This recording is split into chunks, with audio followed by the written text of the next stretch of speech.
les moyens de s'exprimer. Oui, justement, on a dit les jeunes qui n'ont pas le moyen de s'exprimer. C'est en Algérie, on a tendance beaucoup à un petit peu en mettre cette envie de formation de jeunes joueurs, de donner des jeunes pour les catégories jeunes des clubs et de l'équipe nationale. Est-ce que vous êtes dans cette optique, Majid, engager peut-être des connaisseurs, de bons éducateurs? Oui, c'est sûr que les éducateurs, c'est la clé de la réussite. Mais je pense que moi, je suis confiant en ce qui concerne le football algérien parce que les clubs commencent à prendre conscience que la formation est très importante. Je pense qu'aujourd'hui, le Paradou a été un exemple. Il y a l'USMA qui commence et derrière, les clubs vont suivre. Donc, c'est une question de temps. Mais le plus important, c'est que dans les 10 années, Inch'Allah, à venir, on aura quasiment tous les clubs qui sont prêts parce qu'ils sont conscients et l'État, justement, aide par rapport à ça. Mais la formation est très importante. Donc, Majid, revenons à ce que vous avez organisé aujourd'hui, cette cérémonie, cette journée de l'enfant. Elle a été marquée par la présence de jeunes garçons que vous avez pris en charge avec votre parraineur. Aujourd'hui, donc, c'est la journée internationale de l'enfance, le 1er juin, avec GAM Assurance, donc, qui est notre partenaire assureur, et justement qui a sponsorisé cette journée. Et le but, donc, c'était de faire plaisir aux enfants, que ce soit malades, orphelins ou handicapés. Et aujourd'hui, avec l'association Le Souk, c'est des jeunes étudiants qui sont bénévoles et justement qui ont ramené tous ces enfants, qui s'occupent de ces enfants. Et voilà, depuis 9h du matin jusqu'à 18h, machallah, ils étaient là en train de s'amuser, pas fatigués. Donc c'est un bonheur de les voir et en tout cas, je les remercie. Et sans oublier aussi nos partenaires qui est Oredou, Soumam et Ifri qui nous accompagnent aussi sur ce projet. Bien sûr, Majid, c'est aussi dans le cadre des activités de ta fondation qui existe toujours. Oui, bien sûr. Donc justement, ce parc-là sera aussi l'opportunité pour moi et ma fondation pour faire des activités pendant le Ramadan surtout, à des jeunes, Inch'Allah. Donc j'ai préféré donner l'opportunité à une autre association, profiter de cet événement parce qu'avec ma fondation j'aurai le temps, Inch'Allah, de faire beaucoup de choses. Présence du Wali aujourd'hui, un peu ici, cette organisation aujourd'hui. Écoutez, je remercie M. le Wali de s'être déplacé et d'inaugurer ce parc. Ouais, M. le Wali, c'est quelqu'un que j'ai côtoyé à travers l'équipe nationale et dès le début qui m'a poussé à investir aussi en Algérie, qui m'a donné l'idée d'investir en Algérie. Et, voilà, je remercie de son soutien et de sa motivation et comme je le dis, sans oublier les autorités algériennes.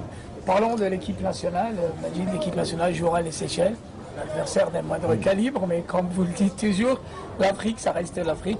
Quand vous voyez ce match face aux Seychelles, écoutez, moi je suis confiant. Il nous faut un point quand même. Je suis confiant parce qu'il nous faut un point. Donc, ouais. Après, voilà, je pense que sur le papier, on est largement au-dessus. Mais dans le football, il faut respecter l'adversaire. Ça, c'est une chose qu'il faut se mettre en tête. Et les joueurs sont en fin de championnat, après un stage. Ça peut être difficile mentalement. Donc à eux d'être concentrés et surtout tout donner pour justement se dire derrière on a 3 semaines de vacances, donc faisons les choses sérieusement et après Inch'Allah. En fait c'est ce que je pensais moi à l'époque. Oui, maintenant on aura 4 absences. Il y a Islam qui est suspendu, il y a Mesloub qui est blessé, il y a Brahimi et Mahrez qui n'ont pas fait le déplacement. Est-ce que ça va être encore dur pour les joueurs? Bien sûr, connaissant la qualité qui existe dans notre équipe, on peut dire que ça reste quand même à notre portée. Non, bien sûr. Après, vous savez, c'est clair que c'est des joueurs très importants. Mais on a aussi des joueurs importants et de qualité. C'est ça qui fait la force de cette équipe nationale, c'est qu'on a, machallah, c'est qu'on a vraiment des joueurs. Offensivement, en tout cas, on a des doublures à chaque poste. Défensivement, dans l'axe, on a des doublures, mais après sur les côtés un peu moins. Mais au milieu de terrain, on a ce qu'il faut. Donc non, il ne faut pas s'inquiéter et je pense que les joueurs là vont faire le travail. Il y a eu des joueurs qui ont fait une grosse saison, je pense à Islam, Brahimi. La situation de Forouli inquiète un peu en Espagne. Majid, de temps vécu, on sait bien que lorsqu'un joueur ne prolonge pas, il est automatiquement dans des situations pareilles. Est-ce que vous pouvez l'expliquer encore en tant qu'ancien joueur? Oui, exactement. Sofiane Feghouli, c'est un joueur que tout le monde connaît sa qualité. Il a passé une saison difficile, pourquoi? Parce qu'il est en fin de contrat, il ne voulait pas prolonger et c'est son droit. Donc, et c'est partout pareil. C'est généralement quand un joueur est en fin de contrat, on essaye de le pousser à bout justement pour le faire signer ou tout faire pour qu'il ne signe pas ailleurs. Mais en tout cas, non, Sofiane, c'est quelqu'un qui a un mental très fort. Il parle pas beaucoup, il sait ce qu'il veut et Inch'Allah, il va revenir très fort. C'est le meilleur joueur de Valence, qu'on le veuille ou pas. Bien sûr, c'est le meilleur joueur. Pourquoi on ne le prolonge pas?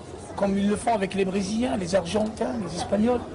Deux poids, deux mesures, jusqu'à quand pour nous? On est quand même, on a atteint le top 20 des meilleures équipes nationales au monde. Ça, c'est depuis des années. C'est la question que je me pose. Non, après, je pense que est-ce qu'il faut 5, 10, 15, 20, 50 ans pour que le joueur algérien ait vraiment une cote à notre juste valeur? Parce que voilà, certains joueurs, s'ils ont un nom brésilien, voilà, ça je l'ai toujours dit, mais voilà, nous on est fiers, quoi qu'il en soit, on est algérien, qu'on nous donne pas ce qu'on veut, c'est pas grave, on restera toujours fiers, on montrera qu'on a la qualité. Mahrez, meilleur joueur du championnat anglais.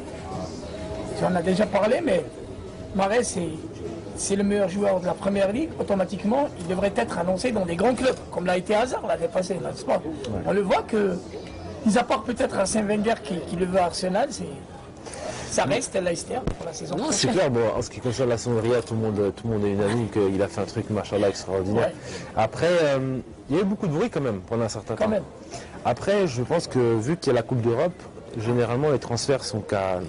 Une fois la Coupe d'Europe finie, c'est là que tout le monde va commencer à chercher les joueurs. Donc c'est normal. Tous les médias sont concentrés sur justement cette Coupe d'Europe. Mais non, Riyad, quoi qu'il en soit, qu'il reste à Leicester ou qu'il aille ailleurs, ça sera bien. Slimani en Angleterre, il est annoncé à West Ham, il est annoncé à Tottenham, d'autres clubs le veulent comme Crystal Palace. Connaissant le football anglais, c'est pour Islam, la première ligue? Oui, franchement, s'il peut aller en première ligue, je le conseille fortement. Et Islam, comme je l'ai dit, donc, il a fait une saison extraordinaire, les gens ne s'en rendent pas compte. Il était à Chiraga, il est parti au CRB, et il s'est retrouvé au Sporting sans formation. Donc les gens, franchement, en tant que joueur local, je le respecte énormément parce qu'il a un mental très fort. Et je lui dis, et des fois même il me faisait mal à la tête, oui, mais c'est quelqu'un, quand il dit, il fait. Donc mais en tout cas, on est fiers de lui et s'il va en Angleterre, c'est le top. Après, le club, je ne sais pas, mais il mérite un bon club. Parce que, je l'aurais dit, ça aurait été un Brésilien qui aurait marqué le nombre de buts qu'il a, il sera là ailleurs. C'est vrai, Majid, voilà, il y a aussi d'autres joueurs, comme Mandy, qu'on annonce aussi en Angleterre. Est-ce que son équipe est reléguée? Est-ce qu'il ne faut pas qu'il reste à Reims? Il faut qu'il change? Ouais, non, je pense que Aïssa est conscient. Même le club, je pense que c'est l'opportunité pour eux de se faire de l'argent, surtout après la descente. Exactement. Donc voilà, je souhaite qu'il parte. Surtout, le mieux pour lui serait qu'il parte de la France. Je lui ai dit plusieurs fois, je lui ai dit, si tu as l'occasion de sortir de la France, tu vas t'épanouir. Regarde nous, que ce soit Mahrez, moi, tous les joueurs qu'on a en tard, tout le monde. Karim, Belhadj, Brahimi, etc. Les joueurs qui sortent de la France, ils s'épanouissent. Ouais. Et ils grandissent surtout. Beaucoup de difficultés en France pour les internationaux algériens, pour les binationaux, on le sait. Et même Karim Benzema a fait le buzz aujourd'hui en déclarant que Deschamps m'a écarté pour des raisons raciales, c'est-à-dire il a subi beaucoup de pression de part d'une partie de Français racistes. Et même Eric Cantona avait déclaré les mêmes propos pratiquement, et Giroud m'a dit sincèrement, Karim Benzema, on ne peut qu'être solidaire avec lui. Oui, c'est clair, Karim Benzema, pas parce que c'est un Algérien. Non. Déjà, un, c'est un Algérien, on est solidaire. Mais deux, non, parce qu'il a gagné la Ligue des Champions, c'est un joueur talentueux.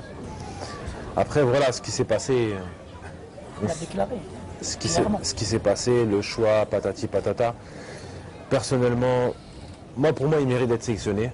Après, le reste, c'est que de l'abruti, ce que disent les gens, ça ne m'intéresse pas parce que moi, je m'intéresse qu'aux joueurs. Il mérite de jouer la Coupe d'Europe.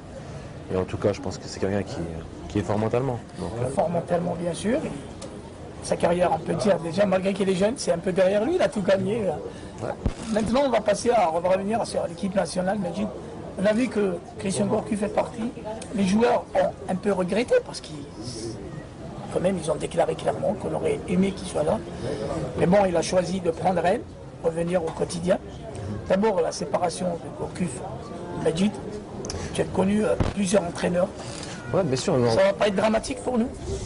Non, ça va pas être dramatique, parce que la plupart des joueurs, on a l'habitude ça, dans nos clubs. Ça s'est passé plusieurs fois, donc on a cette habitude-là. C'est clair que ça s'est très bien passé au niveau footballistique, au niveau humain, relationnel. Ça s'est très bien passé avec Gourcuff. Après, non, je pense que, voilà, que ce soit un joueur ou un entraîneur, il n'y a aucun entraîneur ou aucun joueur qui est plus grand que l'équipe. Donc l'équipe passe au-dessus de tout ça. C'est comme dans la vie, il faut passer à autre chose et je pense que les joueurs, ça y est, ont tourné la page. Maintenant, Inch'Allah, que la fédération trouvera un bon entraîneur. On attend justement l'Euro, on dit que c'est un entraîneur qui va faire l'Euro, on parle beaucoup de Marc Wilmots. Si Marc Wilmots sera le futur sélectionneur, c'est une bonne idée, c'est une bonne chose pour la sélection? Bah, écoutez, je le connais pas très bien parce que moi je suis pas trop tout ce qui est son travail et son championnat européen, mais il y a de bons échos, ce qu'il a fait avec la Belgique, à travers la qualification Coupe du Monde. Non, en tant que joueur, bien sûr qu'il est très connu. Après voilà, moi, ça sert à rien de se faire mal à la tête à dire lui il va venir, lui il va venir, lui il va venir, lui il va venir. Parce qu'il y a beaucoup de rumeurs. Je pense que voilà, la fédération a une stratégie. Donc, et je pense que c'est mieux comme ça, de faire les choses discrètement et doucement. Parce que se précipiter, ça sert à rien. On a encore le temps jusqu'à les prochaines qualifications. Le mieux, ce serait, bon, avant bien sûr, mais cette année, je trouve qu'on a eu beaucoup de rumeurs, mais qui étaient toutes fausses quasiment. Exactement. Donc, notamment les entraîneurs voilà, italiens. laissons la surprise. Laissons la surprise. Majid Nahoui a gagné un titre avec Jamel Belmadi, ton ancien club. Un mot, tu ne t'es pas encore exprimé, je pense, à propos de cette consécration de Jamel. Je pense que ayant joué dans ce club, c'est la coupe qui manquait. Oui, exactement. C'est une coupe majeure dans ce club. Et Jamel, il n'est pas présenté. Donc, moi, je le dis, je le redis, aujourd'hui, c'est le meilleur entraîneur algérien, tout en respectant les entraîneurs. Par sa jeunesse, par sa philosophie. Voilà, je pense que c'est l'avenir du football algérien. Il y a des entraîneurs qui vont venir avec ma génération, la génération d'avant. Bien sûr, il y a une génération qui est actuellement en Algérie. Justement, utiliser cette expérience de ces entraîneurs actuels pour prendre la relève, Inch'Allah. Majid, on a parlé toi comme futur adjoint. Je sais que tu n'es pas trop pressé, mais ça parle. Majid peut bien intégrer le futur staff. Non, oui, ça parle, c'est des rumeurs qui font plaisir. Mais voilà, prendre du plaisir, je suis en train de jouer et surtout je passe les diplômes. Voilà, passer les diplômes, le mériter, apprendre. Et Inch'Allah, une fois que j'aurai tenu le diplôme, peut-être que j'anticiperai directement sur le rôle d'entraîneur. Et à l'avenir, si on m'appelle dans le staff de l'équipe nationale, c'est clair, ce serait une fierté et ça ne se refuse pas. Je rejouais en Algérie, on parle de vous au Mouloudia, Majid? Non, Mouloudia d'Alger. Non, comme je l'ai dit, c'est pas un objectif de revenir en Algérie. Parce que ma famille maintenant est installée à Dubaï. Donc c'est pas intéressant pour moi d'être très loin de cette zone. Parce que voilà, ma famille s'est sacrifiée pour moi toute ma carrière. Donc maintenant les enfants ont un âge où l'école est très importante. Donc rester au maximum près d'eux. Après s'il faudra aller en Europe ou X ou Y, j'irai. Mais voilà, non, le championnat algérien, je préfère le suivre. D'accord. Voilà. Ramadan arrive, c'est le mois sacré pour nous. Majid, un petit mot peut-être au peuple algérien, et à toute la communauté musulmane, partout dans le monde. Ramadan Karim à tous les Algériens, à tous les musulmans du monde. Et voilà, un mois qui est sacré, qui va nous faire du bien, spirituellement, même au niveau de la santé. C'est vraiment un moment où tu purges ton corps de toutes les toxines. Donc, en tant que footballeur, je peux vous dire que c'est vraiment... D'accord, Majid, en tant que footballeur, vous n'aviez pas de problème au mois de sacré, au contraire? Non, après, bien il y avait des problèmes avec des clubs, mais tu peux demander, la plupart des joueurs, on se trouvait très bien. Et justement, on avait plus de force. Sur le plan physique. Arrivé en fin de mois, bien sûr, tu as un petit coup de fatigue, mais tu sens que ton corps se purge de toutes les toxines. Et après, le soir, il ne faut pas manger bourrek et shorba. Il faut manger équilibré. Si tu en profites justement pour manger. Vous mangez quoi bourek, shorba. Quand même, vous ne pouvez pas vous en passer. C'est ça le problème. Ouais. Me dites, voilà, c'est juste pour un truc sur le ramadan. Est-ce que Majid n'a pas envie de demander pardon pour peut-être un arbitre, un joueur que tu as écrasé sur un terrain ou il t'a mis un entraîneur? Bonne question. Bon, ça m'arrivait beaucoup de fois Ouais.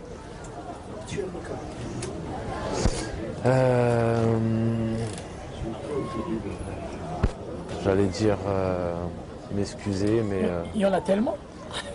ouais, mais c'était pas méchant.